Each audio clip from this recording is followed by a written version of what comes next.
Meu nome é João Ávila e vamos começar agora a nossa aula sobre boas práticas de fabricação.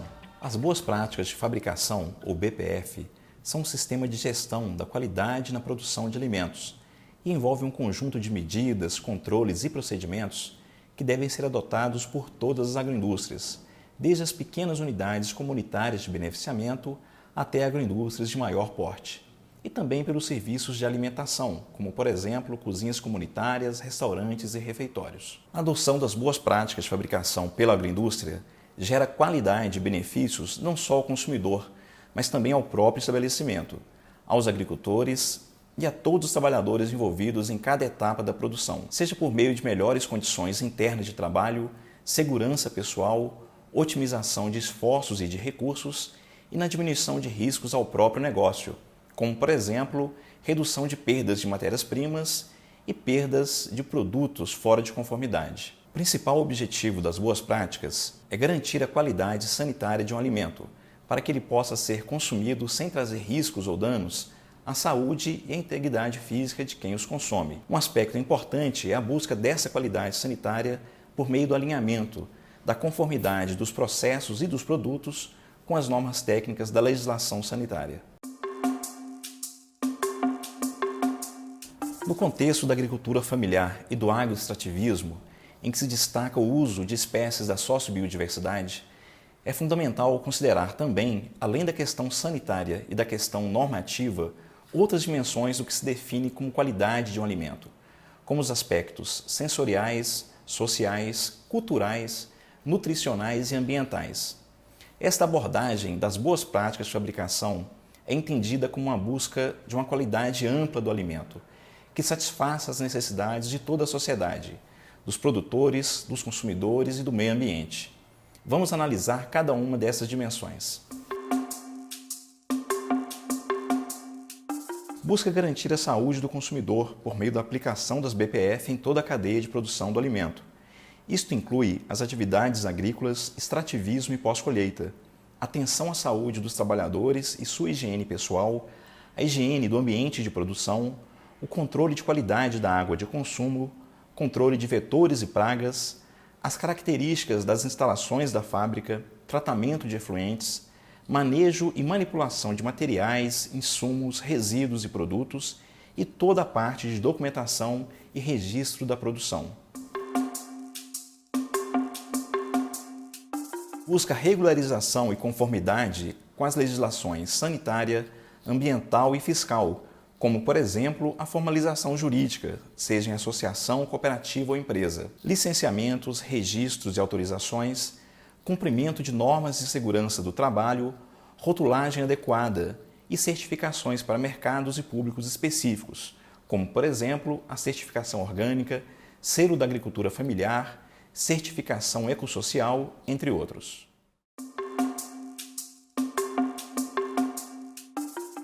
A dimensão sensorial organoléptica está relacionada à satisfação e ao prazer do consumidor, por meio de características atestadas pelos sentidos humanos, ou seja, pela percepção visual, a cor, o formato, a aparência do produto, pelo cheiro e o aroma, o sabor e pela sua textura e temperatura. Há quem diga que até mesmo a audição faça parte dessa dimensão sensorial, como, por exemplo, uma castanha de baru bem crocante, quando mastigada, pode ser um sinal de qualidade do produto? Enfim, esses aspectos sensoriais estão diretamente relacionados à qualidade de matérias-primas e de ingredientes, a um bom controle de processos, formulações, a forma de apresentação do produto e, sobretudo, da aplicação das BPF em todas as etapas de produção e processamento. A dimensão ambiental da qualidade de um alimento considera as condições favoráveis ao meio ambiente, como, por exemplo, produzir com menor degradação e contaminação ambiental possível, por meio de boas práticas de extrativismo, coleta e manejo florestal, pelo uso sustentável do solo e da água, manejo correto de resíduos sólidos, tratamento de efluentes e adoção preferencial de insumos biológicos e orgânicos, práticas sustentáveis, seja na agricultura, seja na industrialização. A dimensão nutricional da qualidade de um alimento busca uma composição de nutrientes favorável à boa nutrição humana. Isto se consegue por meio do uso de matérias-primas sadias, obtidas de formas também saudáveis de cultivo e manejo no campo, menor dependência de insumos sintéticos e artificiais, seja no campo como agrotóxicos, adubos e fertilizantes químicos, ou na indústria, pela redução do uso de ingredientes potencialmente nocivos à saúde, como açúcares adicionados, sal, gorduras trans, entre outros. Deve-se também considerar a dimensão social da qualidade, por meio da inclusão social e econômica dos extrativistas e comunidades nas diversas fases das cadeias produtivas dos alimentos, por meio de investimentos, recursos econômicos, crédito, políticas públicas, tecnologias e processos adequados e adaptados ao seu contexto, gerando alimentos melhores e acessíveis à população, mais postos de trabalho e melhor distribuição de renda. Há que se considerar também a dimensão cultural, com atenção e valorização às origens, práticas, conhecimentos e identidade de produtores e consumidores, o respeito e reconhecimento à diversidade de hábitos, preferências e culturas alimentares de um e de outro. Falaremos agora sobre os perigos na produção de alimentos. Ainda sob o aspecto sanitário da qualidade, as BPF têm papel fundamental na prevenção contra a contaminação cruzada, com os perigos químicos, físicos e biológicos. A contaminação cruzada é a transferência destes contaminantes para o alimento, que podem vir de um manipulador, da superfície, de mesas, de equipamentos, do ar, da água ou mesmo de um outro alimento, durante as etapas de produção no campo, manipulação, processamento, envase, armazenamento e transporte. O perigo químico está relacionado a substâncias presentes no alimento, seja de forma natural ou por contaminação, e que por sua natureza ou pela sua concentração podem trazer algum dano à saúde humana. Esses danos podem ser tanto agudos, com intoxicações, alergias e efeitos alucinógenos, ou também problemas crônicos e tardios, com efeitos carcinogênicos, neurológicos e cumulativos no organismo. Essas substâncias podem ocorrer naturalmente nos alimentos, como, por exemplo, as toxinas de fungos presentes em castanhas e amêndoas, o cianeto presente na mandioca, que é tóxico em concentrações elevadas, e componentes que podem ter algum efeito alergênico ou causar intolerância, como o látex, lactose e o glúten. Além da ocorrência natural, os perigos químicos podem ser adicionados aos alimentos de forma intencional, como, por exemplo, os conservantes, corantes, agrotóxicos, antibióticos, entre outros, e de forma acidental ou descontrolada, como é o caso de detergentes, sanitizantes, lubrificantes de equipamentos, raticidas, perfumes e solventes. Os perigos físicos são materiais estranhos que podem causar injúrias físicas ao consumidor, geralmente durante ou logo após o consumo daquele produto, como perfurações ou cortes em mucosas da boca, garganta, gengivas e trato intestinal, danos aos dentes ou mesmo mal-estar e incômodos. Os perigos físicos podem ter origem natural nos alimentos, como, por exemplo, sementes, o caroço de azeitona, espinha de peixe, fragmentos de ossos. Mas também podem surgir por falhas e contaminação nos processos de campo ou da indústria, como pedras, fragmentos de metal, plástico, vidro, madeiras, insetos, pelos humanos e pelos de animais. Os perigos biológicos estão relacionados à ação de micro-organismos, micróbios, como bactérias, fungos, vírus e protozoários. Grande parte destes micro-organismos são inofensivos à saúde humana, sendo que alguns são até mesmo úteis, por exemplo, no preparo de iogurtes, pães, queijos e bebidas. Outros micro-organismos, chamados de deteriorantes, podem estragar o alimento, deixando com aparência, sabor e cheiro desagradáveis. E há ainda aqueles, chamados de micro-organismos patogênicos, que, quando presentes no alimento, podem causar doenças e sérios danos à saúde, como infecções e intoxicações. Isso vai depender da natureza do micro-organismo, a sua concentração e o tempo de presença no alimento, e ainda das condições físicas e de saúde do consumidor. Os micro-organismos podem ter origem natural nas próprias matérias-primas e ingredientes do produto ou serem transmitidos a ele por meio da contaminação no campo, no transporte, armazenamento, manipulação, água de consumo e durante todas as etapas de processamento e distribuição. Vamos falar um pouco agora sobre a aplicação das boas práticas de fabricação, começando pela qualidade das matérias-primas. A produção no campo e as atividades de extrativismo devem garantir um alimento seguro e adequado para o consumo humano. Seja no campo ou na agroindústria, a matéria-prima que for imprópria para o consumo deve ser isolada e descartada de forma adequada. A seleção de um bom produto já começa no campo, com a escolha de frutos sadios e com boas condições de processamento.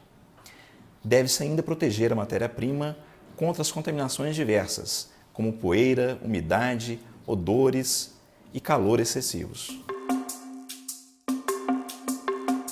Os produtos alimentícios, bem como suas matérias-primas, devem estar sempre devidamente protegidos durante o transporte. Basicamente, o transporte não deve trazer ou aumentar o risco de contaminação do alimento. Os recipientes, bem como os veículos que acondicionam o produto, devem ter condições de limpeza e desinfecção sempre que necessário. Outra questão importante a ser observada é a localização da agroindústria, que deve estar sempre, é claro, em lugar adequado, livre de odores indesejáveis, livre de fumaça, pó e outros contaminantes, devendo também estar afastado o suficiente de criatórios de animais e preferencialmente afastado de residências. O local não deve estar exposto ao risco de inundação, deslizamento e outros perigos, seja ao alimento, aos processos de produção e também à saúde dos trabalhadores. As instalações da agroindústria devem ter um desenho e um espaço adequado para atender a todas as operações, da recepção da matéria-prima ao armazenamento do produto final, além de permitir, é claro, uma limpeza adequada, sem o risco de contaminação cruzada. Deve também impedir a entrada e o alojamento de insetos, roedores e outras pragas. As instalações devem prover boa iluminação e boa ventilação natural, além de boas condições de segurança pessoal, ergonomia e conforto para os trabalhadores. Neste sentido, é importante um espaçamento suficiente e bem planejado para a localização de equipamentos, circulação de pessoas e de materiais. Os pisos e paredes devem ser de materiais resistentes, impermeáveis e laváveis. Pisos devem ser antiderrapantes, ter resistência ao tráfego de pessoas e de materiais, bem como ao desgaste por limpeza, água e produtos químicos. Os acabamentos mais indicados para o piso são porcelanato técnico sem esmalte, a cerâmica extrudada, tinta epóxi e outras resinas para pisos. O piso precisa ter uma inclinação mínima o suficiente para escoamento de líquido para os ralos.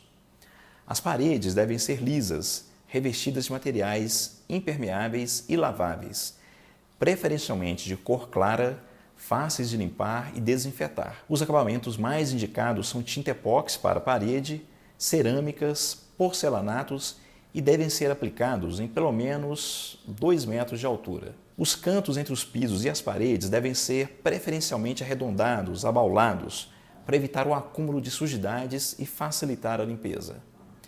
As janelas, portas e outras aberturas devem sempre ser de materiais que evitem o acúmulo de sujeira e fáceis de higienizar, como, por exemplo, alumínio e vidro temperado. Janelas que se comunicam com as áreas externas da agroindústria devem ser providas de telas antipragas, instaladas preferencialmente em quadros que possam ser removidos para higienização. As janelas devem ter uma abertura suficiente para a circulação natural do ar, e quanto mais alta a sua instalação, melhor será a exaustão de vapores e de ar quente. Em relação ao suprimento de água, é importante haver um controle de origem e da qualidade da água utilizada durante todo o processo de produção, a fim de se evitar a contaminação do produto, a contaminação de superfícies, lembrando sempre que água é importante para os processos, mas também pode ser um ingrediente direto no seu produto.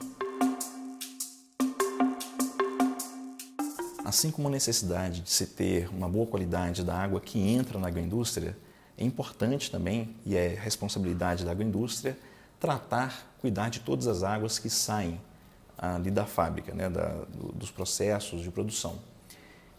A gente está falando tanto dos efluentes sanitários, ou esgoto sanitário, que são as águas que saem do banheiro, principalmente do vaso sanitário, e dos efluentes industriais. Inclusive, essas duas linhas têm que ser tratadas separadamente. Uma coisa é o esgoto sanitário, outra são os efluentes industriais, que são as águas que saem de pias, lavagem de matérias-primas, higienização da fábrica, chamadas águas cinzas. É importante que toda pessoa que trabalhe na agroindústria, seja na produção ou em outros setores e outras tarefas, receba a instrução adequada e contínua sobre o procedimento higiênico-sanitário, na manipulação de alimentos e na higiene pessoal. Aquele funcionário, aquele trabalhador que apresente alguma enfermidade ou problema de saúde, como inflamações, infecções na pele, feridas, resfriado ou outra normalidade que possa originar contaminação do produto, do ambiente ou de outros indivíduos, não deve nem entrar na área de produção. Qualquer pessoa nessa situação deve comunicar ao responsável pela agroindústria a sua condição de saúde. Dependendo do caso, a pessoa pode ser direcionada a um outro tipo de trabalho, a um outro tipo de tarefa, de atividade, que não seja a manipulação direta do alimento. Toda pessoa que trabalhe em uma área de manipulação de alimentos deve manter uma higiene pessoal e uma conduta adequada, adotando os seguintes princípios. Primeiro, tomar banho diariamente e enxugar-se com toalha limpa. Usar sempre roupas e calçados adequados, limpos, touca e máscara protetora. Todos os itens devem ser laváveis, a menos que sejam descartáveis, e mantidos limpos de acordo com a natureza do trabalho. Durante a manipulação de matérias-primas e alimentos, devem ser retirados todos os objetos de adorno pessoal, como brincos, anéis, alianças, colares. Isso deve ser retirado, na verdade, antes de se entrar na fábrica, antes de se entrar na área de produção. As unhas devem ser mantidas sempre aparadas, limpas e livres de qualquer tipo de esmalte. Não é permitido fumar nas áreas de processamento, tampouco tossir, espirrar. Quando isso for inevitável, é importante que se afaste daquele produto, daquela área ali que você está trabalhando e cubra o rosto com o antebraço. Claro, depois deve-se higienizar as mãos, higienizar o corpo para prevenir contaminação. Roupas e pertences pessoais devem sempre ser guardados em locais próprios para este fim, de preferência lá no vestiário. Um dos aspectos mais importantes em relação à higienização pessoal numa agroindústria de alimentos é com certeza a higienização de mãos e de antebraços, que devem estar sempre limpas para os trabalhos de manipulação. Deve-se fazer a higienização sempre antes do início dos trabalhos, ou na troca de atividade, então atividade outra, e especialmente ao retornar dos sanitários, antes de manipular produtos processados, utensílios e os equipamentos já higienizados. Olá pessoal, tudo bem? Eu sou José Fábio, sou engenheiro de alimentos e sou responsável técnico pela cooperativa Grande Sertão de Montes Claros. E hoje nós vamos apresentar a experiência da cooperativa Grande Sertão com as boas práticas de fabricação. As boas práticas de fabricação são requisitos extremamente importantes para garantir que os nossos alimentos tenham uma qualidade nutricional e sanitária que satisfaça os nossos consumidores. Dessa forma, aqui na cooperativa, nós podemos apresentar duas formas de organização. Nós temos as organizações de base comunitária, que é a nossa articulação em rede, onde a Grande Sertão lidera um grupo de empreendimentos, uma rede de empreendimentos que trabalha com a produção de alimentos. São empreendimentos organizados em pequenas cooperativas, em associações, grupos informais ou mesmo por um cooperado, mas são empreendimentos que já possuem a habilitação sanitária do seu município. Dessa forma, esses empreendimentos recebem a assessoria técnica do engenheiro de alimentos da cooperativa sobre as boas práticas de higiene e de qualidade dos alimentos. São empreendimentos que trabalham com a produção dos derivados da cana-de-açúcar, como a rapadura, como o açúcar mascavo, trabalhamos também com o melado.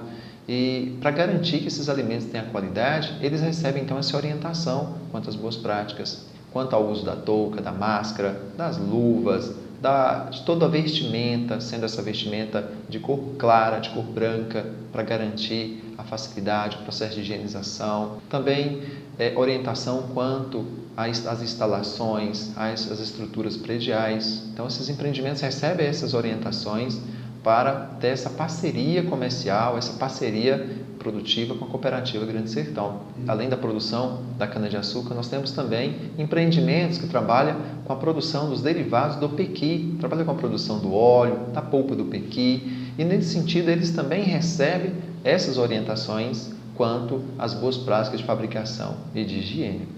Além da produção do pequi, nós temos empreendimentos que trabalham com a produção de farinhas de mandioca, e de igual maneira essas orientações técnicas também são repassadas e a qualidade desse produto é avaliada quanto aos requisitos das boas práticas de fabricação. Além desses empreendimentos que estão sob a gestão de empreendimentos organizados em base comunitária, nós temos também fábricas que está sob a gestão direta da Cooperativa Grande Sertão. São fábricas que trabalham com a produção de polpas de fruta, que trabalham também com a produção de múltiplos óleos. Na fábrica de polpa de fruta, a orientação ela parte desde o momento da coleta da fruta no campo. Então, coleta da fruta, o transporte com cuidado, utilizar umas caixas limpas, higienizadas, o caminhão tem que estar limpo também, higienizado, para garantir que essa fruta, essa matéria-prima, ela venha com a qualidade adequada. Chegando na fábrica, a gente vai fazer um processo de limpeza, de sanitização, de higienização dessa fruta, para garantir que o produto tem uma boa qualidade. E seguir, então, de um processamento, utilizando equipamentos construídos em aço inoxidável. As pessoas que vão manipular essas frutas são profissionais treinados, capacitados, entendem sobre as boas práticas de fabricação, sobre esses requisitos, para assim a gente conseguir alcançar uma qualidade nutricional e sanitária dessas polpas de frutas. De igual maneira, em nossa fábrica também de múltiplos óleos, os nossos manipuladores, eles também recebem as orientações técnicas, e os profissionais são profissionais que já são capacitados, orientados quanto aos cuidados que devem ser tomados em relação às boas práticas de higiene e de fabricação desses produtos. Hoje nós trabalhamos com o óleo do buriti, com o óleo do gengilim, diversos outros tipos de óleo, e todos esses produtos são elaborados seguindo as boas práticas de fabricação. Bem, nós agradecemos a participação e ficamos por aqui.